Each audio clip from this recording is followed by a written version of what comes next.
So, have you ever had that moment where you learn something so big or, honestly, a little unsettling that you kind of hesitate to even tell anyone else? That weird tension is basically the opening scene of Dan Brown's The Secret of Secrets. Totally. And what really hooks me here is how the story uses that tension not just for suspense, but to dig into what makes us human. It's not just a chase for a secret, it's a chase to understand consciousness itself. That raises the stakes way beyond your typical thriller. Exactly. It's like the plot is just the surface, but underneath there's this question. Are some truths just too overwhelming or even risky for us to handle? And if so, who gets to make that call? That's the real dilemma, isn't it? Sometimes it seems like society's more afraid of the truth than of any villain. And honestly, that fear shapes what we even dare to ask about ourselves. Thinking about it, what's wild is that Dan Brown isn't some neuroscientist or spiritual guru.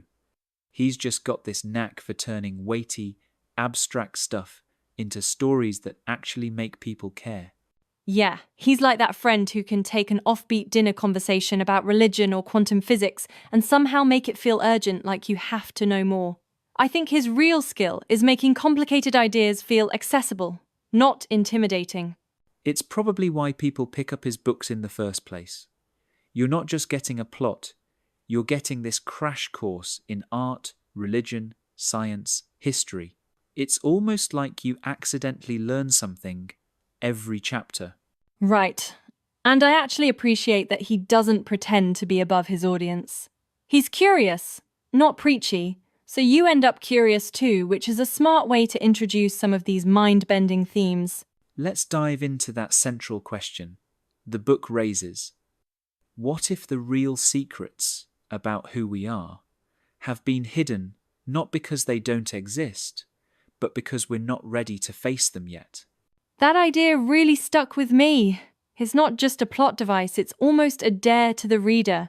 Like, are you brave enough to see yourself differently if the old model of consciousness turns out to be incomplete? Exactly. And it makes you wonder, who actually decides what knowledge is safe? Is it some elite group, or should everyone have a shot at the truth, even if it's uncomfortable or disruptive? Honestly, the tension between protecting people and controlling them is everywhere: science, politics, religion. The book just wraps it in a thriller, but that question is so relevant in real life. What surprised me most is how the book doesn't treat science and spirituality like enemies. Instead, it suggests they're both trying to make sense of the same mysteries, just using different vocabularies. It's such a refreshing angle. For example, when scientists study meditation, they talk about neural pathways lighting up, but spiritual traditions might call that awakening. Both are describing the same shift, just from different perspectives. And that actually opens up a bigger question. Maybe we've been missing out by pitting these two approaches against each other. What if they're just different maps of the same territory? I love that analogy. Instead of arguing which map is right, maybe we should be asking what each one helps us see that we'd otherwise miss. Speaking of missing things, the book really doesn't shy away from showing how power and secrecy go hand in hand. Institutions, whether political, religious, or scientific, often decide what we get to know and when. That's so relevant today.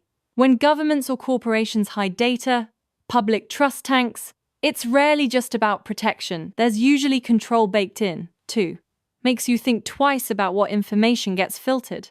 And then there's Brown's signature move, hiding meaning in symbols.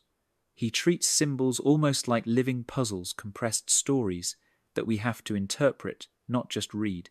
It reminds me of how we use emojis now. A single emoji can capture a whole mood, but it only works if everyone shares the context. Same with ancient symbols in the book, meanings never handed to you. You have to work for it. All this talk about symbols and secrets actually circles back to some useful takeaways. Like, it's easy to collect facts, but the real value comes from connecting ideas and making sense of them yourself. Absolutely. And that means being open to ideas that might seem bizarre at first. Physics used to sound like sci-fi too, but now it's basic science. Growth usually means sitting with some discomfort. And it's worth asking who benefits from the stories we're told. Whether it's news or social media, there's often someone shaping the narrative. Staying curious and a little skeptical goes a long way. I guess, in the end, this book isn't just about cracking codes.